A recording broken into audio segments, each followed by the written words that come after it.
difference, one cup at a time. Yeah, this is tea time. Yeah, making a difference, one cup at a time. Tea time. So be sure to grab your tea, grab a seat, and tune in to Miss Liz. Tea time. Making a difference, one cup at a time. Tea time, yeah. Tea time.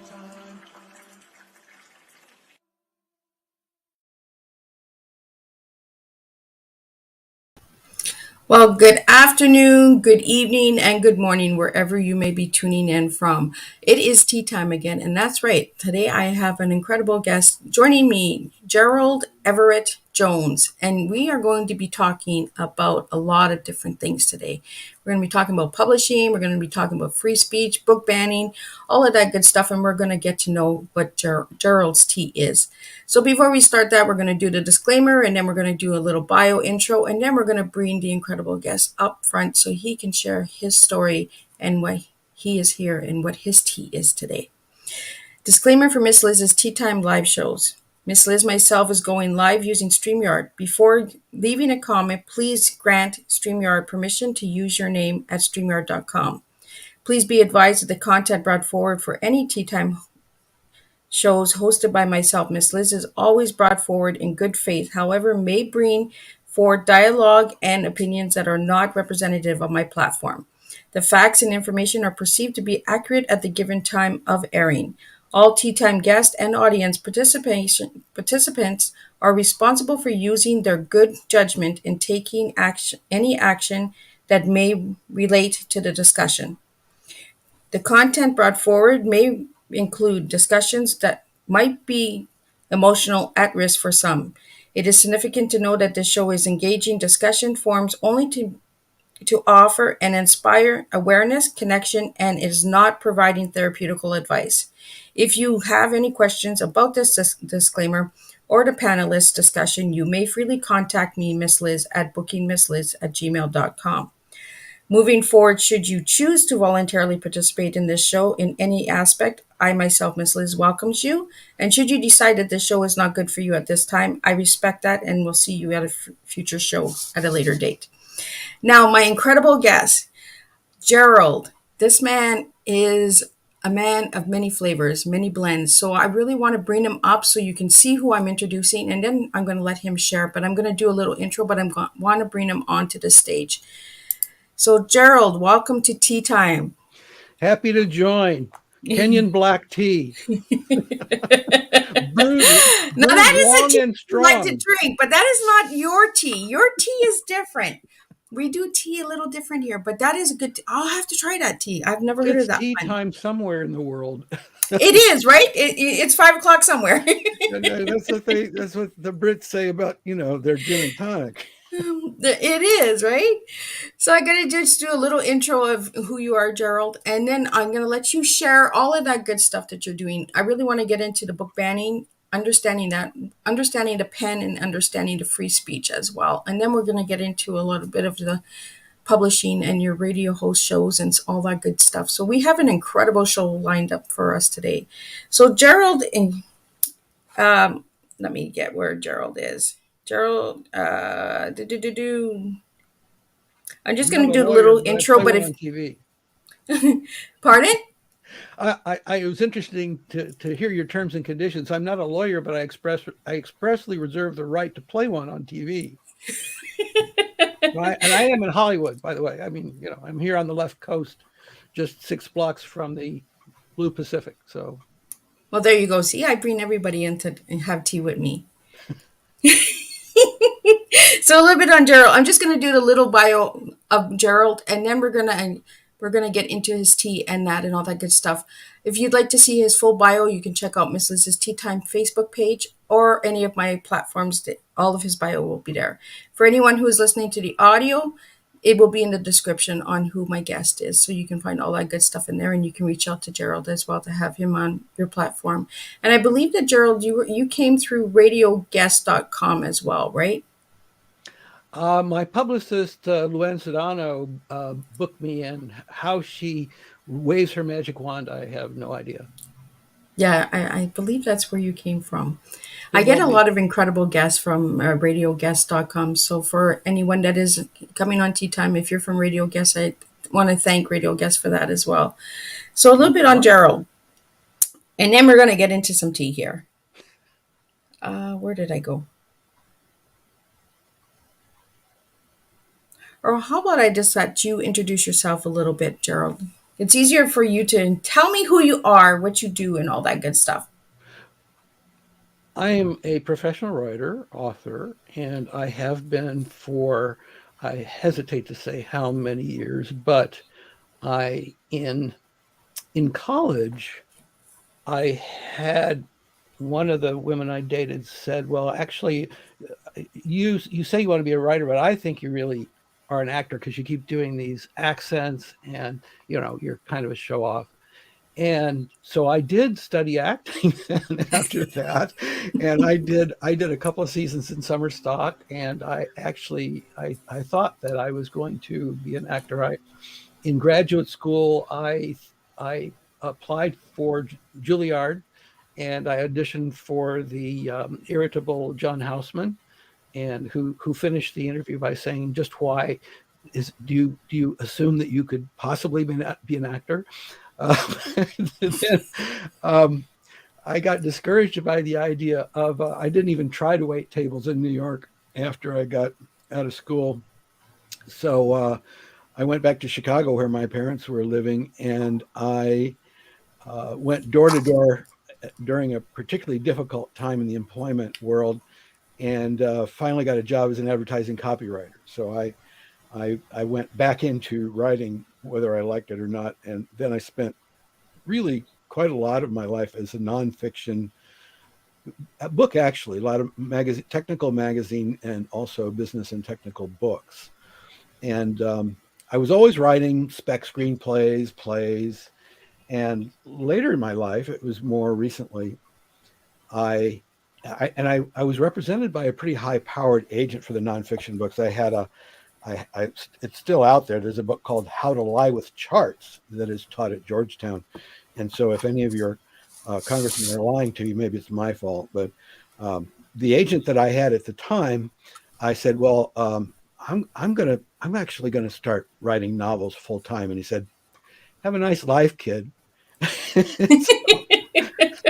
uh, so we don't represent fiction, which actually wasn't quite true. I found out later, but it wasn't going to represent me. So I learned how to get my own small press imprint, and since that time, I have written a dozen novels. And over the last 3 years, I have won, I think it's up to 16 book awards. Um, Two series. One is a satire coming of age series, and then there is comic, I guess you'd say, romantic comedy. I did a series of mysteries, the Evan Wycliffe Preacher series, and that was one of the most recent ones, and that one's won 7 awards so far Wow. in mystery thriller. I wrote a literary novel, as I'd mentioned to you before we went on the air. Harry Harambe's Kenyan Sundowner is a literary novel about my years living in Kenya, which we can talk about if you're interested. And some other literary novels, Mr. Ballpoint, which is inspired by a true story about the guy right after World War I or World War II who introduced the ballpoint pen, which was kind of the iPhone of its day. Uh, Christmas Karma, which is something of an homage to Ann Tyler because I'm such a fan of hers, but then I'm also a fan of John le Carre, so I've written thrillers as well. So that's been my gig. I also still do editorial consulting, development consulting, that kind of thing, and I am happy to help, especially writers who are just jumping in with their. I have even ghostwritten a couple of novels for people who come to me and say, "Well, I've got this great idea. I just need to write it down." Well, that's the first step, right? Is writing it down. Good ideas might be overrated, as William Shakespeare, but yeah. So I work as a writer, and when my wife said she wanted to, we'd been to Africa 7 times, and she'd been working as a journalist in ecotourism. And she said, well, I want to work with elephants, and the only way I'm going to do it is I'm going to have to go there. And I said, well, if there's a place to plug in my computer, I'll go. and, and, if I can bring the computer, I'm good to go. I live at a screen. Okay. So it wasn't a problem. And I did write a substantial portion of that book about Africa while we were there. We were there for 2 years, and we came back right before COVID hit. And I say somewhat facetiously, we came back from Kenya. We weren't really sure how long we were going to stay. We thought maybe we might not ever come back because it's a rather attractive place to retire. But we came back when things got interesting in Kenya, and only to find that things got even more interesting here. And then COVID broke out. So some of the political turmoil and the corruption that we saw in Kenya made me think somewhat more Kenyan in terms of my worldview. I think I see nefarious plots everywhere I look. But I've always been, I think, politically aware, and I've had quite a bit of education in not only history but also philosophy and economics. So and business. Along the way, I have flown a desk or two as a business manager, and that informs my work as well. As Raymond Chandler, by the way, was an oil company executive. I didn't know that until I met the woman who had been his secretary at Paramount. Oh, wow! And she said, and he would always say, "Work broadens us," and there's certainly no reason to shirk being out in the business world and wearing those hats, because it will greatly inform the quality of your work and the truthfulness, the verisimilitude of what you put down, and the scenes and circumstances you described. I was raised as a Southern Baptist in Missouri, and I was, in fact, a student minister in high school before I went to college and learned way too much about Christianity. But my Evan Wycliffe books are about a somewhat agnostic minister in that farm town of southern Missouri, which is where a lot of my relatives were from. And so, yes, going back to that rule, write what you know, I do know about that part of the world, and I do know about small town gossip and rural intrigue and land grab, all that kind of stuff. So I have great fun as a writer. And one of the things I think that I would offer, I don't know what I would say as a word of advice, because as a business writer, I certainly always wrote faithfully to outlines, and I was usually writing for an editor who would slap my wrist if I ever departed from the outline. But since I started writing fiction, I have a notion of where it's going to go, but then once those characters get created and clothed and put on the page, they just kind of go where they want to go. And I write to surprise myself, and I feel as though if I can surprise and please myself, I can possibly surprise and please my readers.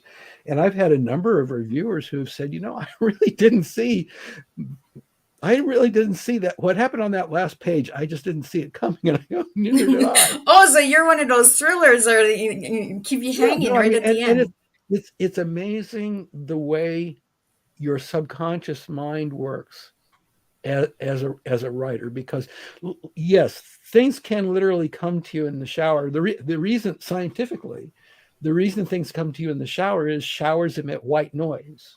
White noise stimulates parts of your brain that are not paying attention at the time. Oh, so that's one explanation anyway.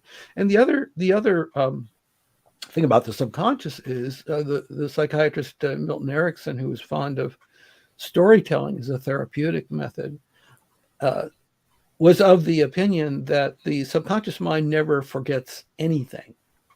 And he felt as though the power of a story is much greater after your conscious mind thinks it's forgotten it. And that way the censoring mechanisms of the conscious mind that says, no, you shouldn't do that, or you shouldn't do this, you shouldn't do that. If it gets out of the way, the story can work in the subconscious. And often what I will say to, for example, classes or writers groups that I have taught, how many of you remember Moby Dick? And, most of them will say, yeah, we studied it in high school. I said, okay, well, can you tell me the plot? Well, yeah, there was a white whale and a captain. Well, beyond that, they probably can't remember much of anything.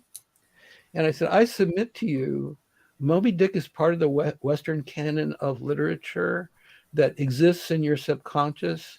And if that's the way you were brought up, that informs all of your actions, all of your attitudes.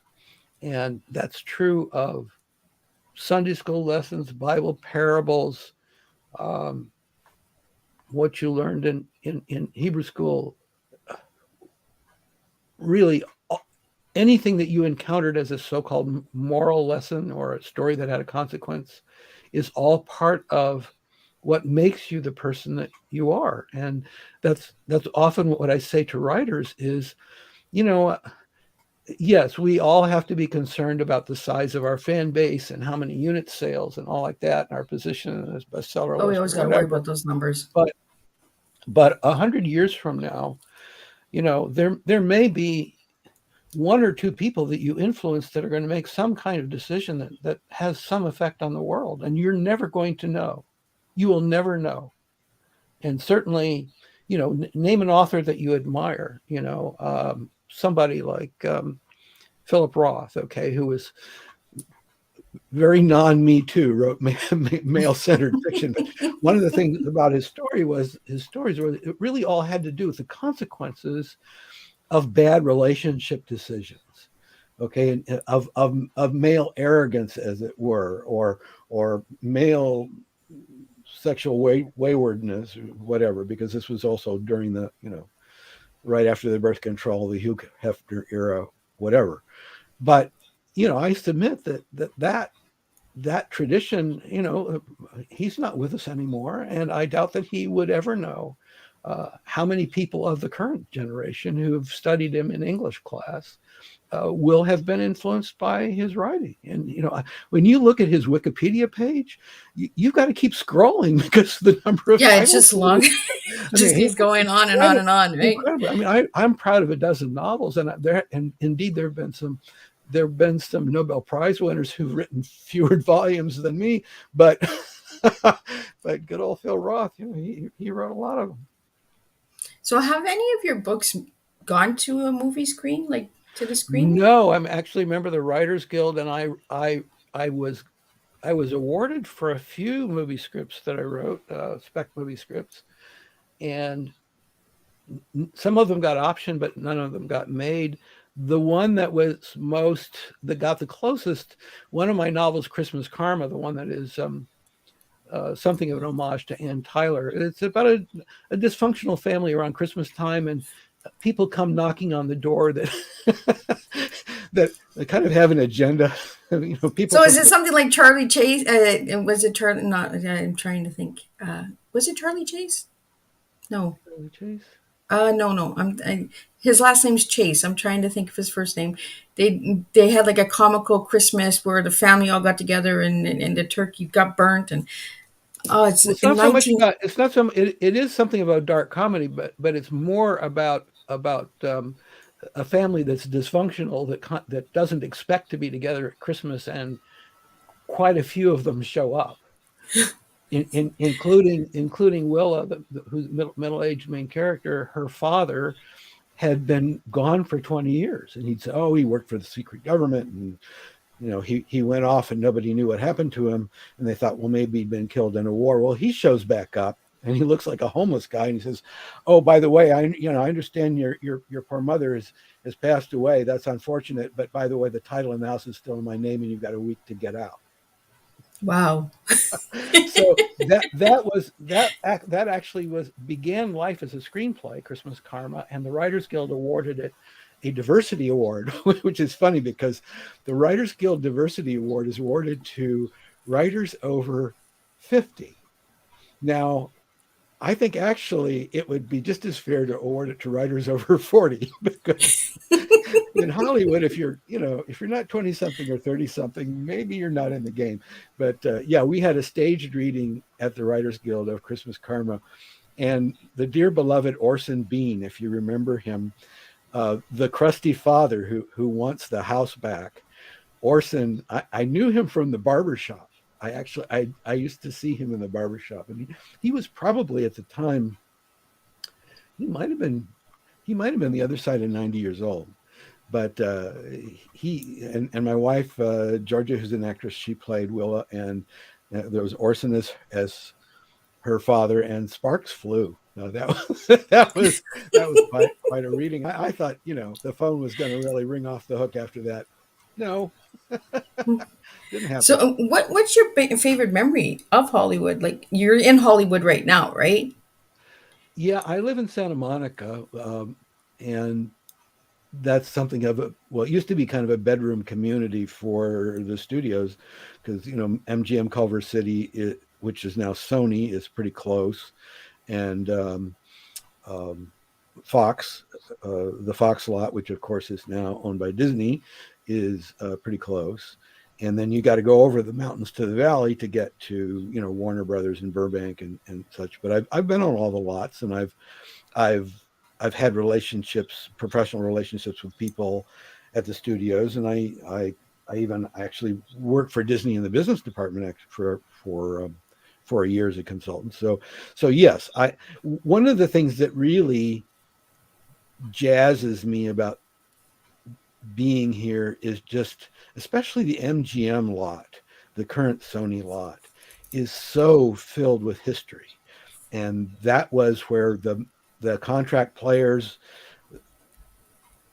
there was just an army of contract players there, and they're churning out a movie every week or whatever.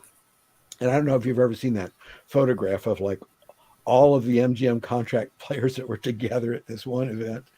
And it's just, I mean, there must have been 150 of them or something, and there's like the whole first row is all recognizable faces.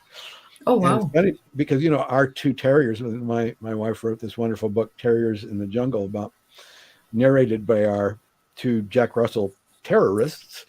But Romeo, the boy, has got big ears, and so he reminds me of Clark Gable.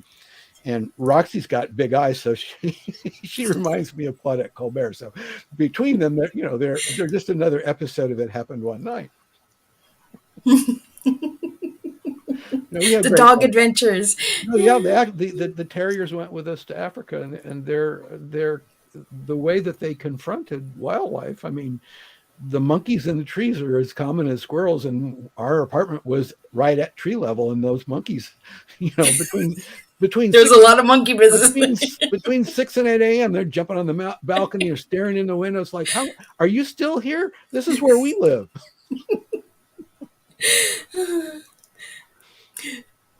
So, Gerald, what really got you into writing? Like, what age were you when you first started writing? My my dad was a chemical engineer who had quite a scientific background, lifelong interest in science, and I think he really wanted me to be a research scientist. And so in my junior high school years, I was very active in science fairs and, puttering around in the basement with experiments and whatever.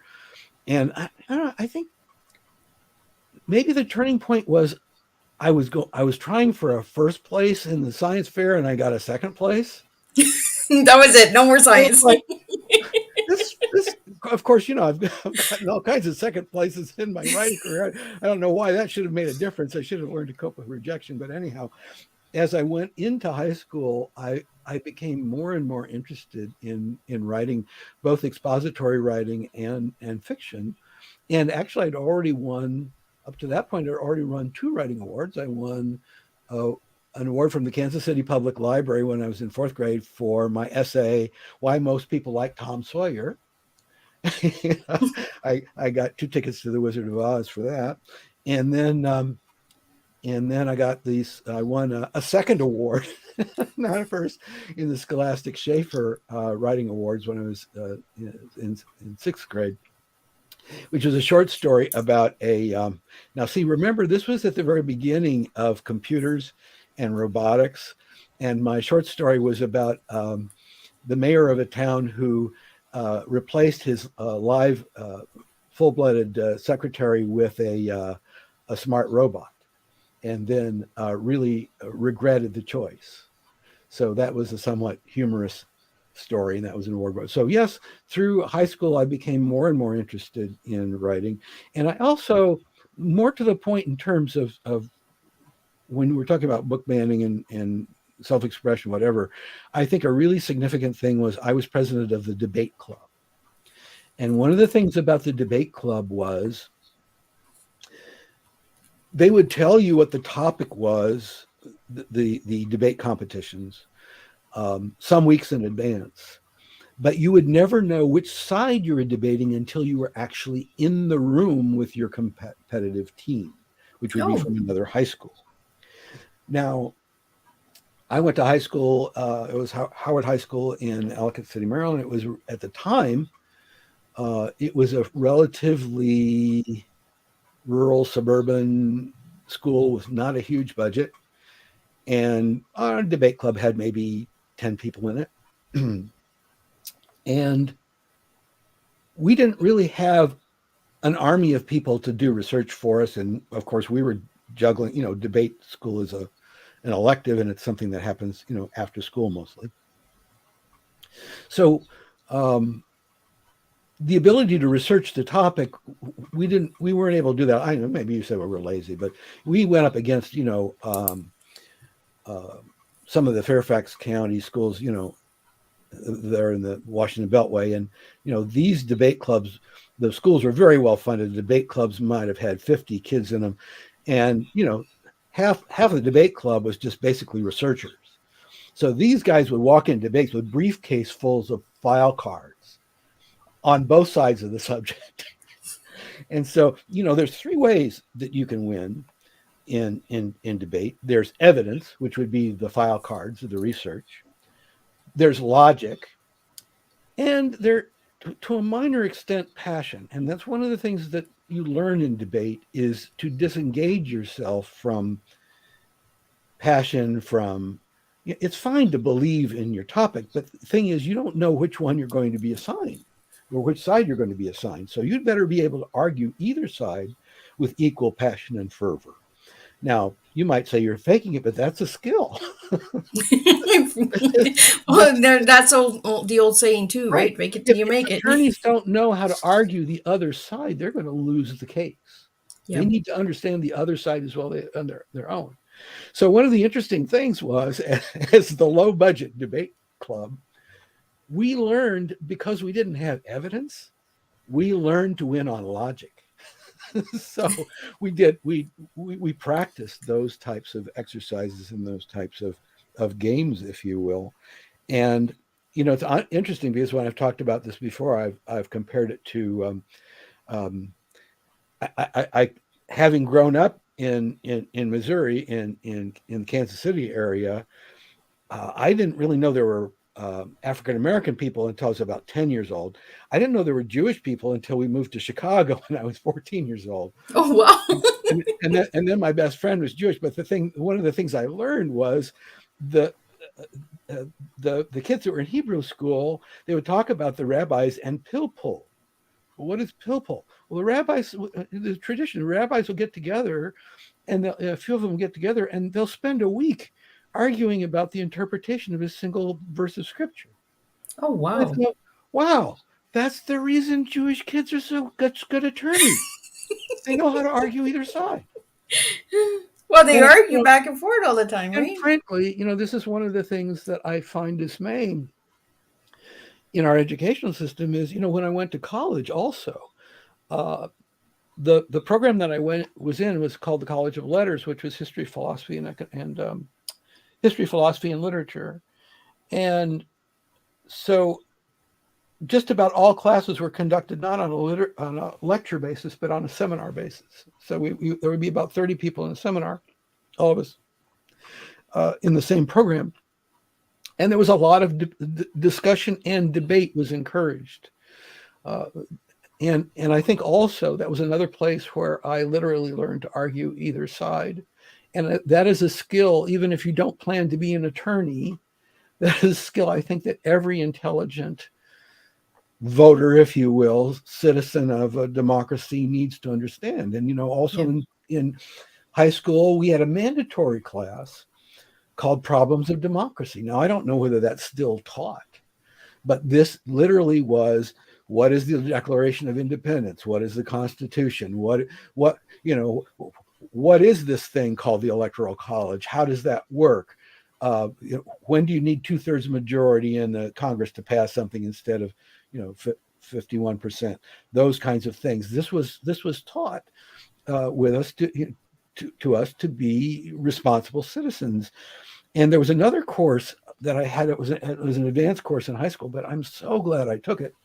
It was called United States Diplomatic History. And one of the things I learned in diplomatic history was that applies absolutely to this day. The teacher said, remember, Russia will always covet warm water ports.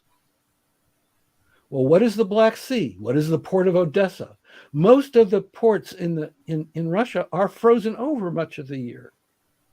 Okay? And many people in our news media really didn't publicize this. Many people are completely unaware of the fact that Russia has two main nuclear submarine bases. One of them is Vladivostok, north of Japan. The other one is in Sebastopol, which is at the tip of where? The Crimea. So if the Ukrainian government had changed to a government that was unfriendly to Russia, what would Vladimir Putin have done to protect a nuclear submarine base, to keep it from falling into the wrong hands? Now, I'm not saying he's justified. I'm saying that this is how I might put on my hat and think like the other side, and think like, why is he doing what he's doing? Is that for him to say that Crimea is strategically important to Russia is absolutely, totally true. And I'm also reminded, and more recently, of Rachel Maddow has a book called Blowout, which is about the influence of the oil industry globally in diplomatic history, geopolitical history. And she points out that Vladimir Putin made a very conscious decision to rebuild the wealth of the former Soviet Union in Russia based on oil and gas, which he made sure to control, because the oligarch who got too big for his britches got thrown in jail, and Putin took over his assets because he was looking too much like a president or a prime minister. So Putin controls oil and gas through Rosneft, is the Russian, one of the main Russian oil companies. But one of the things about Ukraine is that when Putin put the puppet government into Kyiv, he decreed that not only would Ukraine not produce their own natural gas, they would buy it from Russia. They would permit a Russian pipeline to go across Ukraine so they could sell natural gas to Germany, which is where Germany got most of its gas for heating and industrial uses. And not only that, but the Ukrainians would not only have to buy natural gas from Russia, they also were taxed on the gas that they bought from Russia, which is all money going back into, yes, Putin and his oligarchs' pockets. So that degree of oppression certainly existed. And the other thing that I think people are completely unaware of, unless you follow U.S. diplomatic history, is why in the previous administration was Rex Tillerson put in as Secretary of State. Rex Tillerson was president of Exxon. Okay, he was not a career diplomat. Tony Blinken, who's in there now, is a career diplomat. Okay, Madeleine Albright was a career diplomat, but Rex Tillerson was an oil company executive. Okay, well, why was he put in there? Well, the U.S. had issued sanctions against Russia, and those sanctions forbade U.S. oil companies from dealing with the Russian oil companies. And one of the places that the Russian oil companies really want to dig is in Siberia, and they want to use fracking technology to get some of that oil out. Well, the Russians don't have that technology. Exxon does. So the two goals of that previous administration was to get the sanctions lifted as soon as possible and send Rex Tillerson in there to make sure that we get a chunk of it. And Mr. Tillerson lasted about a week in the job because he got somewhat disgusted. And this, we're all over the place, but I think you'll find this interesting. This is while we were in Kenya. We were living in Kenya. And that was about the time that Tillerson came in as Secretary of State. And we were talking when I was in the green room about the Kenyan national elections are coming up in the beginning of August, and they were rather tumultuous last time. And this was before our contested election. This was about a couple of years before our contested election. The Kenyan election was contested, and the loser held an alternative swearing-in ceremony that was attended by hundreds of thousands of people, and there were riots and bad blood all around. But then very shortly afterward, the fellow who was in charge of the computer system to count the votes, he was found murdered. And then after that, the opposition leader who had complained, it's a parliamentary system, so he jumped back into the government, and suddenly he was kind of tight with the president. But what happened while we were there, and this had been going on for about a year. They were trying to figure out who really had power in the government. It had been going on for about a year. Rex Tillerson showed up on a goodwill tour of Africa. He came to Kenya, had his photograph taken with two fellows, his arms around the two fellows, opposition leaders. The day Tillerson left, they're there shaking hands, grinning at each other, and the United States are going to help us build this road. And the other thing is that they're above Nairobi, there's a whole mountainside full of windmills for electricity. And they go, wow, this is really progressive. Thing was that I took a hike up there. They weren't connected to the power grid. There are no power lines going up there. So the other thing that the United States was going to pay for was hooking the windmills to the power grid. Okay, well, I can just imagine the scene between those two government officials is Tillerson probably opened up his checkbook and said, what is it going to take for you two guys to settle down? He rips the check out, hands it to him, and the day Tillerson's gone is like, okay, how much of this do I get? Because we took the Americans for a ride again. Now, it's not that the Kenyans are exploiting the Americans because they borrow from everybody. Okay, that's not, they're equal opportunity borrowers. but I would just say that that type of checkbook journalism goes on, of course, all day long around the world, among all kinds of countries and world IMF fund, World Development Bank, that kind of stuff. But we don't really get those headlines in our papers, and those stories tend to be buried in the back, and that bothers me. That our students are, and yes, over the last week, of course, we want to pay attention to what's going on with gun violence, try to see if we can't find some I won't say solutions, some mitigations here, some common ground between all the parties. But that completely swamped any other stories about what was going on in other parts of the world. And yes, we've been focused on Ukraine, but also, there's been some violence in South Africa that's very significant. I've got some colleagues there, and we've been discussing the rise of authoritarianism all over the world. And it's also true there because people, let's put it this way, people want the trains to run on time. They want less crime in the streets. But the problem is, if you invite an authoritarian government in to take care of that, they might. but careful what you ask for, because you won't like the rest of the things that they impose on you. Yeah, exactly. You just won't. And it amazes me that, we're talking, assault weapons, for example. These young guys that are strutting around with their assault weapons and insisting on taking them to public demonstrations and brandishing them in grocery stores and whatever, they seem to want an authoritarian leader. We won't name names, but if they were to get what they ask for, I would think that authoritarian leader has declared that he admires somebody who's president for life, like Xi in China. Well, if he's going to be president for life, guess what? There might not be a gun buyback. They might just take them all back, because there's no way that a president for life could ever tolerate even the beginnings of a revolutionary movement.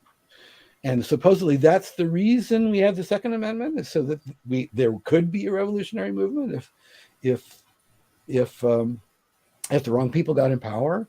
So I'm not understanding, as a debater, I can't really argue the other side of that debate, because I don't understand it. Yeah. I just don't. Well, I want to get into your tea before we wrap up your show, because the time is going by really fast here. We I got do a couple. need to rant, and I apologize. No, and that's okay, and that's freedom of speech, right? We're allowed to express ourselves, and that's exactly what you were doing. Were expressing yourself in that, and you are the guest, so you're allowed to talk. You're allowed to ramble. But I want to get into your tea, Gerald. What makes your tea? So if I ask you what your tea is, and you give me a word for each letter, starting with the TEA, what would your tea be?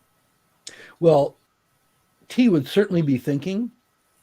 And my blog on GeraldEverettJones.com is titled Thinking About Thinking. And I'll review literary novels. I will comment on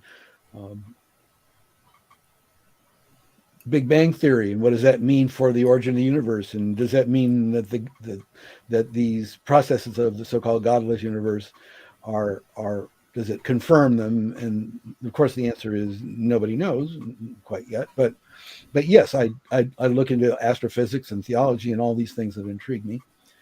And I had a TV show, Thinking About Thinking, on GMAP TV. We did 4 episodes, and that proved to be somewhat impractical. I may relaunch that series on another channel. Oh, Thinking cool. About Thinking. So T is my thinking. Thinking. So what would your E be?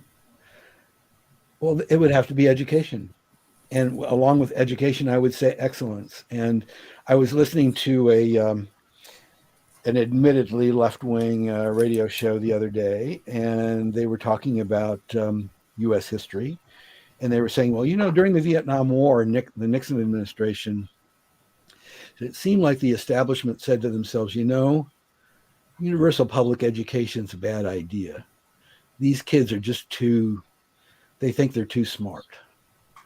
And it does seem as though it's not that the police have been defunded during that time. It's pretty much education that's been defunded during that time. And I see all this controversy about parents being upset about what's going on in the schools. I don't know how much times have changed, but back when I was in grade school, you couldn't drag some of the parents to a parent-teacher meeting. They had no clue what was going on in school. They knew what was on the report card, and that's what you got punished for, was what was on the report card. I got punished for, a B- because they knew that I was just faking. Then I went to college and I got an A+ in astronomy, and my dad said, "How do you get higher than an A?" How did you do that? Oh, that's what you were doing. Well, it was interesting in astronomy. Off the track again, but in this wonderful astronomy course in freshman year, the first semester was the history of astronomy. The second course was astrophysics, but with no calculus, which is fine because it's all algebra. So it was basically what the scientists would call an appreciation course. It wasn't hard science, but it was an incredibly valuable course. So. And what would your A be? I just said it, astronomy. Okay.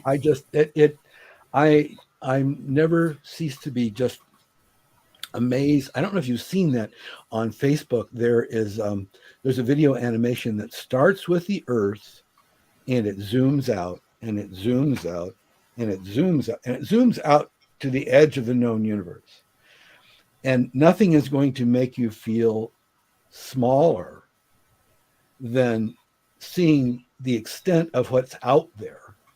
Because when I was in school, the universe was kind of the solar system and then some. Yeah. Okay, well, in more recent years, the solar system and then the Milky Way. All right, well, now we find out there's 100 million Milky Ways. Yeah, they didn't teach us all the Milky Ways in school. And the universe is not only 13 billion years old, but because it expanded in all directions, it's actually something like 30 billion years across in terms of light years. Well, that means we will never ever be able to see to the edge of it, because the light from the far side of the universe, the opposite side of the universe from us, is only halfway to us by now. And we look in the sky. The other thing that they don't even discuss this in astronomy courses, what you're looking at is mostly gone. Wow. Those stars have died, some of them billions of years ago, some of them hundreds of millions of years ago, but it takes that light so long to get to us that we're looking at history when we look at the sky. We're looking at history. And we know enough about astrophysics to say, okay, we understand how stars evolve. They begin this way. They collapse. They expand. They become supernovas. Then they collapse again. They generate heavier and heavier elements, which is why we know that because we are the planet of a young star. We have a huge periodic table of elements. Well, that started with hydrogen and had to be cooked over. We're made of stardust that's billions of years old. The molecules in our bodies never died. Okay, so we know enough about stellar evolution to say we think those stars that disappeared were replaced by other stars. Okay. Nobody knows whether they were. So there's a lot to know. There's a lot to wonder about. There's a lot to discover. But then when you realize the immensity of what's out there, and you also realize that we are, as being made of stardust, and that those molecules are billions of years old, and that it took, let's see, the Earth is 4 billion years ago, years old.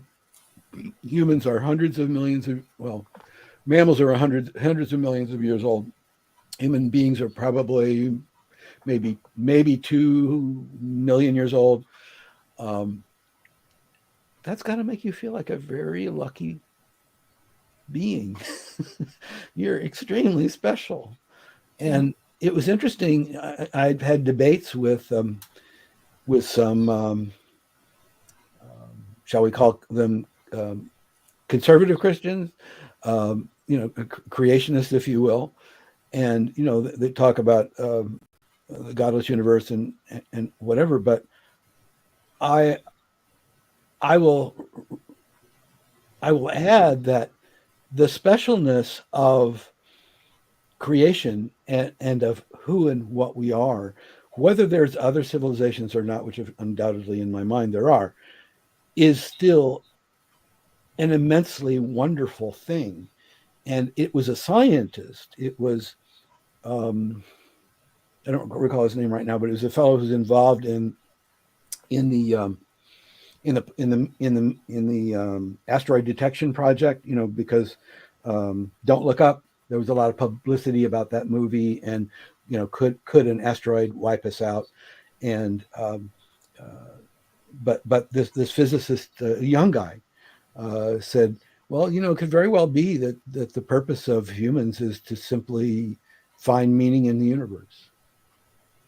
And I that a chill went up and down my spine, because again, I was talking about Milton Erickson before. The Milton Erickson, fond of saying, human beings. What are human beings? Meaning-making machines. Oh, I like that. I've That is never how heard we of. survive. The primitive men go, or primitive man, primitive women walk out of the hut, and it's like, what's there to eat? What is it likely to eat me? And who can I have sex with? Okay, Right? and you've got to interpret all these stimuli from your environment. Is there. And one of the things I learned in Kenya on safari is how these tour guides they go, oh, there's a kite up there, which is a type of Kenyan raptor, like an eagle. There's a kite up there. I'm looking at the same tree you are. I don't see it. And he says, do you see the leaves? So, what do you mean? He said, well, you can see how the wind is blowing the other leaves in the tree. Those leaves are not moving the same way. So there's something there. So that made him train his eye there long enough to see the edge of the wing or to see the Oh. bill, the shadow of the bill.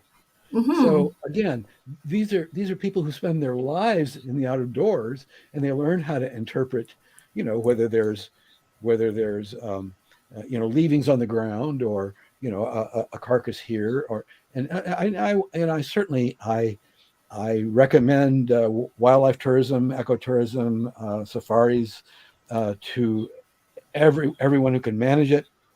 But I will say, if you're on safari, you do want to consider whether you're going to take young children along, because you are likely to see predation. You are likely to see, I mean, we saw 3 cheetahs tear apart a wildebeest calf while its mother Oh, watched. I mean, this is that's nature, pretty okay? graphic. Yeah. So And yeah. you people are eager to, it's interesting, because we're interested in eye candy on TV. We want to see things blow up or whatever it is, but we want to see blood and gore. But tourists do want to see this stuff, and Yep. the guides will take them there. But you have to be prepared that you will understand better how the natural world works. And somebody would point to a zebra, and they say, do you know what a zebra is? And I said, well, it's like a horse, and it grazes. And he says, a zebra is lion food. A zebra will either die of illness, and it will be devoured by hyenas and raptors, vultures, or it will be picked off by a lion. But Wow. those are the 2 ways. You're not going to find a zebra carcass on the savannah. You're going to find zebra bones, Oh my because goodness. it's been the wild recycles everyone and everything, and that's just the way it is. Well, it's almost like a good storytelling too, right? Because you need to go out and experience the world to see the world so that you can write about it, right? Well, you do, and like I said, Kenya made me much more aware of corruption. It also made me much more aware of what I would call transactional love. I think in many ways, all human interactions are transactional, and Kenyans will tell you that they're fond of gaming each other, and that's one of the themes in my book, Harry Harambe's Kenyan Sundowner. Let's see, that's this book here. Oh, Yeah, and these are the awards. well, and, look then, at you. and then another Congratulations. Look at all those another awards on there. no, but Harry Gardner, who gets the nickname Harambe, which means all for one. That's also the Kenyan national motto. He has to come. He falls in love with. He's a widower. Falls in love with a Kenyan woman who's a widow, and she's something of. She's got some mystery associated with her. She's got a past that she really won't talk about. And Harry has to ask himself, while he's in the sunset of his life, he has to ask of himself, am I being played? And then the second question he asks himself after he has another drink is, do I mind? I'm having a good time. In Los Angeles, I was just playing golf and, bridge and getting set up on boring dates. So, it is a different world. And yet it has a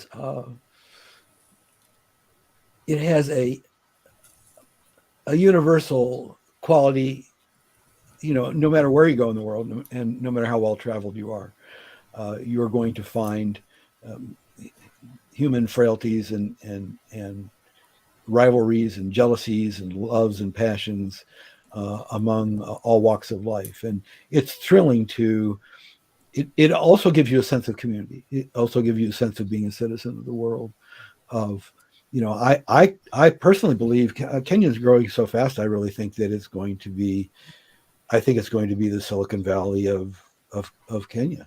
There are so many bright young people. Their educational system, there are a lot of college educated Kenyans who they're having trouble finding work, especially because of COVID. But Yeah. and you've got a population explosion there. It's truly not enough work, but it's a resource-rich country. It is primarily a democracy, or parliamentary democracy. Yes, it's got its issues. It's actually got its racial issues, but its racial issues are among the 43 different Kenyan tribes Yeah. or ethnic societies. As a as a as a so-called colonialist white person, be you an American or English, or I mean European, um, you're likely to be treated like royalty. It's like, by the way, our money's in your pocket. You just don't know it yet. Do you want to invest in a business? Do you want to have a good dinner? Do you want to have a hotel room? And I mean, Kenyan hospitality. I mean, you can stay in safari camps that are literally tents, like Teddy Roosevelt would have pitched when he was on safari, and they're on the banks of rivers that have got crocodiles crawling out of them. Fortunately, the banks are too steep for the crocodiles to get up. But you'll be sitting at a table with a white linen tablecloth with real sterling silver and china and in front of you. And the waiter comes over. He's wearing a black tie, a white shirt, and he's got a linen serviette over his arm. And I said, well, what's your name? And he says, Kennedy. So, Gerald, what final words do you have for the listeners out there on? I would say, if you are, we were going to talk about self-publishing a bit, and we didn't Yep. do too much of it, but I would say if you're an aspiring author, especially if it's your first or second book, don't spend a year or two or three chasing agents and publishers. Either publish with a hybrid publisher where you defray some of the cost, or learn the rules of self-publishing. But by all means, jump in the game. Okay. Learning the book industry, learning social media, learning promotion, learning how to reach a fan base and an audience. That is how you make it these days. Whether you sign with Simon and Schuster, or whether you have La Puerta Books and Media, which is my imprint. Well, I want to thank you, Gerald, for joining me today on Tea Time and sharing all of those incredible stories, because you gave us an educational lesson on a lot of different topics today. And I really want to thank you for sharing that with us. So if anybody would like to reach out to you, where could they reach out to you? Well, again, the website, GeraldEverettJones.com. That's Gerald with a G, Everett with two T's. And on the landing page, there will be a complimentary ebook copy of Preacher Finds a Corpse, which is the first book in that mystery series. So free book, what's not to like? And also there you will find my blog, the Thinking About Thinking series, and you can comment on that blog, share it with your friends. And I do show up on Facebook and Twitter and Instagram. So, you can look for me there as well. If you Google my name, my full name, if you do just Gerald Jones, you might get who knows who you get. If you Google my full name, the results are pretty much all me. Pretty much all you, right? It's all about me. It's all about me. It's all about me. It's what I asked for. Well, I want to thank you for joining me and sharing your tea with me, because it really was a powerful tea, and it was an honor to sit and have tea with you today on Tea Time. And I want to thank the viewers and listeners out there. And if you're watching the replay, push #replay where you're tuning in from. I'd love to hear where you're tuning in from. And if you'd like to know more on Gerald, you can check out my Facebook page. His full bio will be there. And it will be also in the description for all of the audio platforms that are tuning in and listening to Tea Time. I do appreciate each and every one of you. I will be joining you back on June 9th with a lady from Finland. She is from the United States, but now is living in Finland. So we're going to bring some Finland into and have some tea in Finland. She's going to be talking about taking risks, travel, love, and music. So that's going to be an incredible tea time. And then we're going to jump in and have some other authors join us in the month of June. So in June, there's books for everyone. So if you're a reader, you want to grab some of these books, and you want to grab a copy of Gerald's book as well, and a free book. Like what's better than that, right? And and it's a good book to grab and enjoy over a cup of tea. So again, thank you all for joining me today on Tea Time with Miss Liz. And Gerald, thank you again for sitting and having tea with me. It was an honor. And I will see everyone June 9th at 10 a.m. So there will be a morning tea time because of the time zone. So again, thank you all for tuning in today on Tea Time with Miss Liz.